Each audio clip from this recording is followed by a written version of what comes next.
Bonjour à toutes et à tous. Merci tout d'abord à Craft Record, à TEDx et au Camping du Speaker de nous laisser parler ce soir. Bonsoir, donc nous sommes Anne-Laure Gaillard et Coralie Breteil et nous sommes là pour vous présenter des actions simples afin de favoriser l'inclusion des femmes dans la tech. Donc, avant, on va vous proposer un petit jeu. Alors, imaginez, vous êtes dans la rue, vous nous croisez. D'après vous, quel est notre métier? Alors, est-ce qu'il y a quelqu'un qui a envie d'essayer?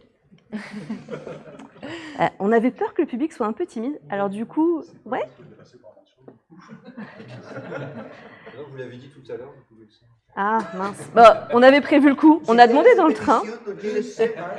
Alors on a demandé dans le train. On nous a dit comptable. On a demandé tout à l'heure au Starbucks où on s'est arrêté avant. On nous a dit qu'on était dans le marketing. Et puis on y allait avec un des coachs, Chris pour pas le citer. Et on a dit à votre avis c'est quoi nos métiers? Alors moi je suis prof. Moi je m'occupe des enfants. Et lui il est scientifique. Quand même, on a peut-être quelque chose où ça se rapproche. Mais la réponse, du coup, de ce qu'on fait, c'est... Alors, je ne donne pas la réponse exacte tout de suite. Vous inquiétez pas, vous l'aurez dans la suite de la présentation. Tout ce que je peux vous dire pour l'instant, c'est qu'on s'est rencontrés dans la même boîte tech il y a 6 mois. Ouais, donc en fait, on a commencé toutes les deux le même jour chez Mano Mano. Puis évidemment, on a commencé le même jour à Bordeaux sur le même site, donc on a discuté. Et puis, on s'est rendu compte qu'on avait pas mal d'histoires en commun sur le fait d'être une femme dans le monde de la tech. Et puis, de fil en aiguille, on a voulu donner du sens en fait à nos discussions. Et c'est de là qu'on est parti de ce qu'on va vous faire ce soir, qui va en fait raconter un petit peu notre vécu, sans langue de bois, sous forme un petit peu scénarisée. Vous êtes prêts? Très bien, alors on va commencer. S'il y en a qui ne pensaient même pas qu'on était dans la tech, ça ne m'étonne pas trop. Parce que selon le rapport DESI 2020, seuls 16% des professionnels de la tech en France sont des femmes. Et ce phénomène tend à s'amplifier, car 41% des femmes quittent le domaine au bout de 10 ans, contre 17% des hommes. Ah ok, t'es dans la tech, mais t'es RH quoi. Alors c'est le moment où je vous donne mon métier. Moi je suis développeuse front sur du React depuis quelques années. J'ai travaillé dans des startups, j'ai travaillé dans des grosses entreprises, et ça m'a permis de voir différents univers. Ouais, enfin une femme qui fait du développement, c'est pour les quotas, hein. Alors, il y a un vrai intérêt à avoir des femmes dans la tech et pas juste pour avoir 50 dans les équipes. Alors, j'ai 2 exemples. Ils sont un peu vieux, mais vous allez comprendre pourquoi. Le premier, c'est Amazon qui a développé une IA pour recruter des profils tech. L'IA se basait sur les profils déjà présents dans l'entreprise. Comme vous pouvez vous en douter, elle se basait sur des profils masculins et forcément, les profils féminins étaient directement mal notés et évincés. Dans le même genre d'idée, au début de la reconnaissance vocale, comme ça n'était que des développeurs hommes qui ont travaillé dessus, les voix féminines n'étaient pas reconnues. Ouais, d'un autre côté, les femmes, ça parle tout le temps, donc c'est normal que la reconnaissance vocale, elle n'arrive pas à la comprendre. Alors, encore une fois, ce phénomène ne se vérifie pas en réunion parce que le temps de parole est détenu à 75% par les hommes. Et ils ont tendance à interrompre 23% de fois plus une femme qu'un homme. On appelle ce phénomène le man-interrupting, la contraction de man et d'interrupting. C'est un peu normal en fait qu'elles soient interrompues les femmes, parce que femme et ordinateur, ça fait 2. Aujourd'hui encore, et cette étude vient de sortir, il y a près d'1 Français sur 2 qui pense qu'une femme est moins capable qu'un homme de travailler dans la tech. Tout ça, c'est ce qu'on appelle du sexisme ordinaire. Donc vous l'aurez compris, c'est pas parce qu'il y a plus d'hommes que de femmes dans la tech que pour autant la femme n'y a pas sa place. Moi, à titre personnel, quand j'ai postulé du coup pour le travail que j'ai actuellement dans la même entreprise que Coralie, des proches m'ont dit « T'inquiète pas, avec les quotas, le boulot tu l'auras ». Pourtant, je me sens pas moins compétente qu'un autre. Alors, de mon côté, je pense que c'est quasiment impossible de deviner mon métier. Dans le meilleur des cas, quand je dis que je suis dans la tech, on va me dire que je suis graphiste. Et tout ça, c'est pour en arriver à notre première action, qui est de prendre conscience de ces biais. Des biais, on en a tous. Vous en avez, on en a. Il n'y a pas de question de genre. La première étape pour se déconstruire, c'est de les connaître. Il y a des petits quiz, on vous a mis un petit lien. C'est hyper intéressant, ça permet de savoir lesquels on a. Mais bon, on ne s'amuse pas beaucoup là quand même. D'un autre côté, on n'est pas vraiment là pour s'amuser, mais on est là pour vous faire part de notre quotidien. Oula, mais sois pas hystérique, t'as tes règles? Alors, plus de 50%. Plus de 50%, c'est quoi ce chiffre? C'est le nombre de sketchs qui utilisent au moins un ressort sexiste.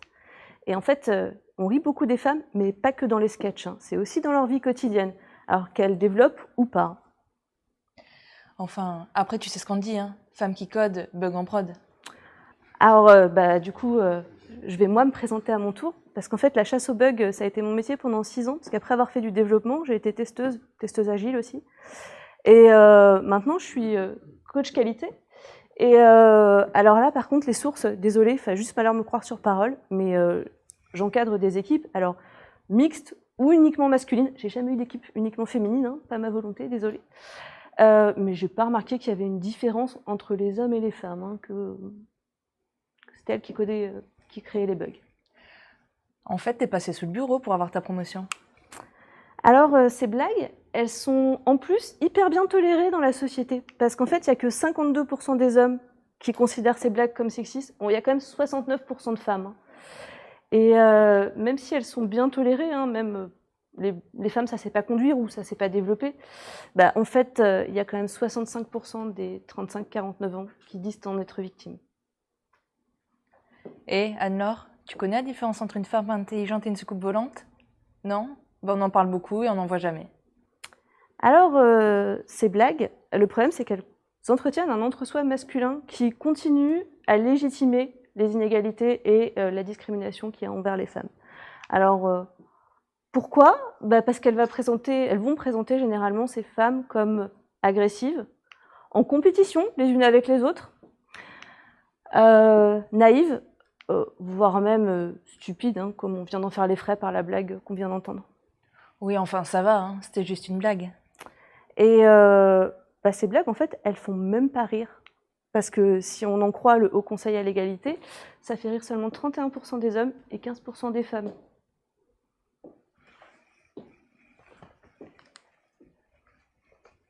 Alors, comme vous venez de le voir, les blagues ont un impact. On a eu l'exemple récemment qui est hors tech, mais avec Will Smith. La blague, ça ne l'a pas fait rire, ça a eu des conséquences. Alors, ça emmène d'autres dérives sur lesquelles on ne va pas s'attarder aujourd'hui. Et voilà. Alors, moi, dans ma vie professionnelle, il y a quelques années, j'étais dans une équipe avec laquelle on avait un peu de mal à communiquer avec une autre équipe. Et du coup, le conseil qu'on m'avait dit, c'est « t'as qu'à faire ta blonde, tu vas aller voir et puis tu poses des questions un peu bêtes ». Et le pire, c'est qu'en fait, j'ai tellement intériorisé ça que je l'ai même conseillé à d'autres femmes. Et en fait, sur le long terme, est-ce que vraiment ça nous sert de jouer à l'idiote juste pour avoir des infos? J'en suis pas vraiment sûre. Là, ce qu'on vous propose par rapport à ça, c'est si vous entendez, enfin même pas si vous entendez, la prochaine fois que vous entendez une blague sexiste, dites-le. Cette blague, elle est sexiste. Dénoncez-la, pas forcément méchamment. Là, t'as un préjugé, t'as un biais, c'est sexiste.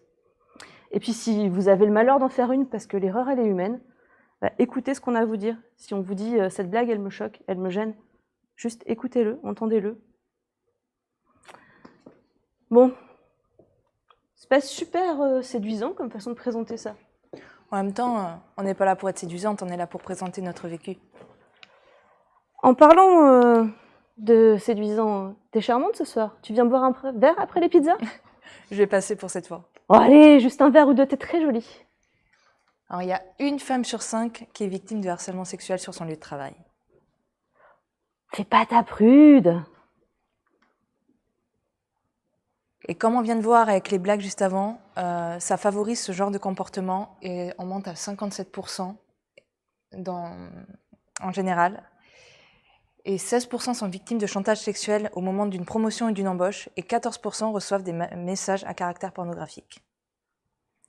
Bon, au moins, descends un petit peu là qu'on ait une bonne note à la fin de la conf. Descends un petit peu là, monte le décolleté.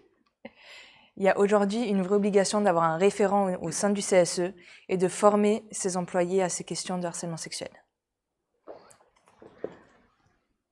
Là, on ne vous dit pas qu'on ne peut pas trouver l'amour sur le lieu professionnel. Moi, c'est comme ça que j'ai connu mon conjoint, c'est pas un problème. Le seul truc, c'est qu'un non, c'est un non, et c'est la loi. Et puis rendez-vous compte que quand vous êtes la seule femme au milieu d'une vingtaine d'hommes, ben non, je suis désolée, mais on n'a pas envie de coucher avec la vingtaine d'hommes.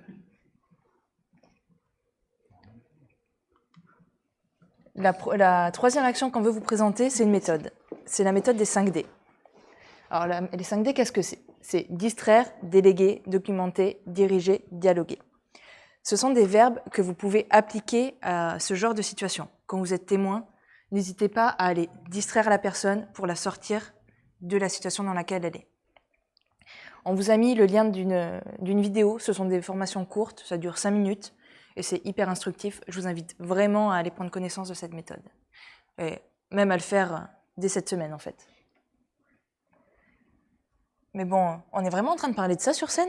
Bah ouais, d'un autre côté, tu veux quoi? Qu'on mette des petits bisounours et des licornes partout? Bah d'ailleurs, tu la connais toi la théorie de la licorne? Ah, la théorie de la licorne, c'est la probabilité qu'une femme dans l'open space fasse une conférence sur le fait d'être une femme dans l'open space. Et cette probabilité, elle serait de 1. Ouais, ok. Et alors, ça veut dire quoi qu'on ne doit pas le faire? Non, mais dis plutôt que tu donnes pas de conférences sur des sujets tech parce que tu n'en es pas capable. Alors, les biais, on en a déjà parlé, on va peut-être pas revenir dessus. Par contre, si vous cherchez des femmes oratrices, il y a par exemple ce site-là, le site des Duchesses, qui propose de vous référencer plein de femmes oratrices, parce que des femmes qui font des confs sur la tech, si, il y en a aussi quand même. Mais ça me fait penser à autre chose. On s'attend à ce qu'une femme fasse une conf sur le fait d'être une femme dans l'open space, mais parfois, il y a aussi le fait qu'on s'attend à ce qu'une femme, elle brise le plafond de verre, parce que voilà, il y a un plafond de verre et il faut justement qu'elle soit très... Et boum, qu'elle aille beaucoup plus haut et qu'elle défonce tout. Sauf que, en fait, c'est pas toutes nos envies. On n'a pas toutes envie de briser le plafond de verre. Certaines oui, d'autres non. En fait, faudrait juste qu'on soit libre de pouvoir choisir nos combats. Enfin, des combats, il y en a des plus importants que ça. Hein. Ouais, peut-être. Sauf qu'en fait, si la théorie de la licorne elle est vraie et que toutes les femmes font une conf sur le fait d'être une femme dans l'open space, ça veut peut-être dire qu'il y a un problème ou un mal-être? Non, parce que sinon, pourquoi on le ferait toutes? Et je voulais justement vous proposer une petite vidéo, en espérant que le son fonctionne, pour vous montrer la différence de traitement entre les hommes et les femmes. Donc cette vidéo, c'est le collectif Sista qui l'a mis en place, qui a fait une campagne là récemment. Vous avez peut-être déjà vu des extraits ou la vidéo entière. Et c'est « Et si on posait les mêmes questions aux hommes qu'aux femmes ?» Donc en fait, ils ont pris des vraies questions qui avaient été posées à des femmes et des interviews, ils ont posé les mêmes questions aux hommes. Et alors là, je vais essayer de la lancer avec mon pointeur. Et je reprends sur votre parcours, qui est quand même exceptionnel et très rare pour un homme. Moi, j'ai jamais vu ça. Vous avez mis quoi quel genre de commentaire? Enfin, on a pensé que c'était la confi physique, on n'a jamais essayé de juger, mais voilà. Évidemment. Alors là, Xavier Niel, il est hyper à l'aise à l'oral, etc. Mais en fait, sur cette vidéo, si vous la regardez en entier, vous allez voir qu'il y a beaucoup d'hommes qui, en fait, à un moment, sont mal à l'aise et sont plus très... ils savent plus trop quoi dire. D'ailleurs, ils le disent à un moment. Ah ben là, je sais pas quoi vous répondre, en fait.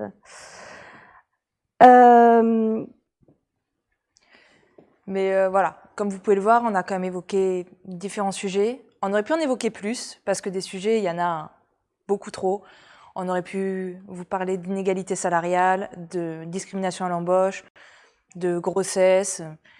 Il y avait le choix, il a fallu, ça a été compliqué. Et voilà.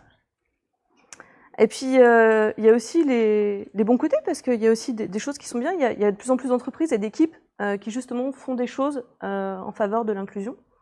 En fait, quand on vous a dit qu'on avait commencé à discuter toutes les deux, en fait, c'est aussi parce que à notre embauche, on a eu une formation qui est donnée à tout le monde sur le sexisme et le harcèlement sexuel.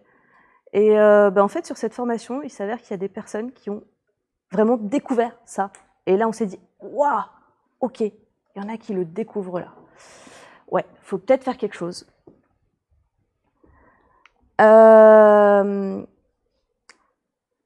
Inclure les personnes, c'est pas que les femmes.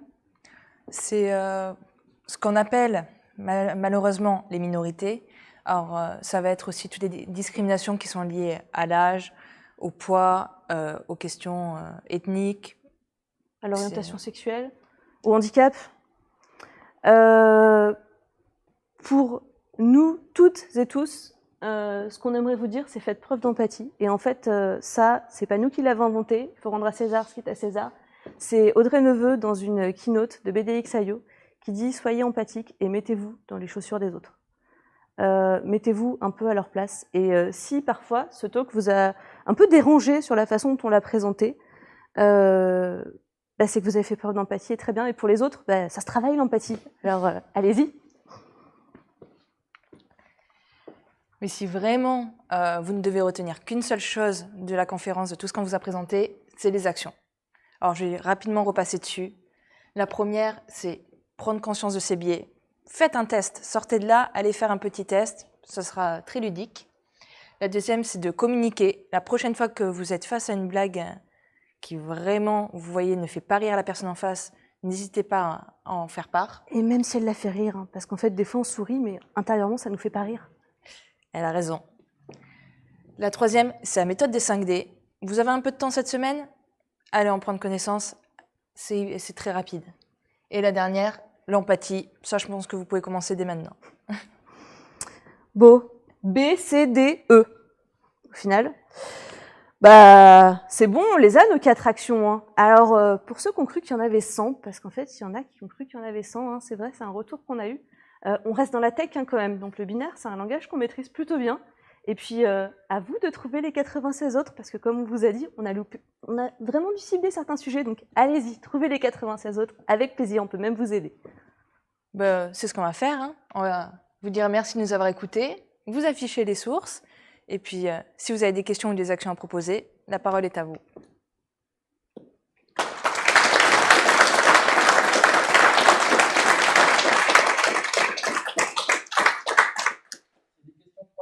Et après, comme il y a la pizza, on pourra poser des questions pour la pizza. Profitez-en, il y a encore 3 minutes si vous posez des questions dès maintenant. Alors, c'est quoi notre métier? Oui. Est-ce que la formation dont vous avez parlé, que vous avez eue à l'embauche, elle a permis, selon vous, de réguler en fait le sexisme, etc. dans l'entreprise?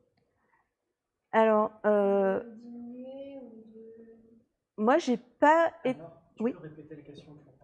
Est-ce que du coup la formation qu'on a eue à l'embauche sur le sexisme, elle a permis de réguler un petit peu ça ou pas? Tu veux peut-être commencer? On ne peut pas dire qu'il y en ait dans l'entreprise. Moi, je ne l'ai pas ressenti. Donc, à ce niveau-là, non. Et d'autant plus qu'au-delà de la formation, il y a des référents et on est très sensibilisé à tout ça. Moi, je plus sois. On a beaucoup de choses qui sont organisées pour les femmes. On a des réunions régulières, on a tout un comité, on a des référents. Enfin, pour le coup, c'est vrai que j'ai pas ressenti de sexisme dans l'entreprise. Je sais pas si c'est lié à la formation ou à tout ce qu'ils ont mis à côté. Je peux pas répondre malheureusement à ça, mais peut-être. Et voilà, on a fini. Bah, on est out of time. Merci encore. Merci beaucoup. Et n'oubliez pas, hein, vous avez du travail pour cette semaine et ce week-end.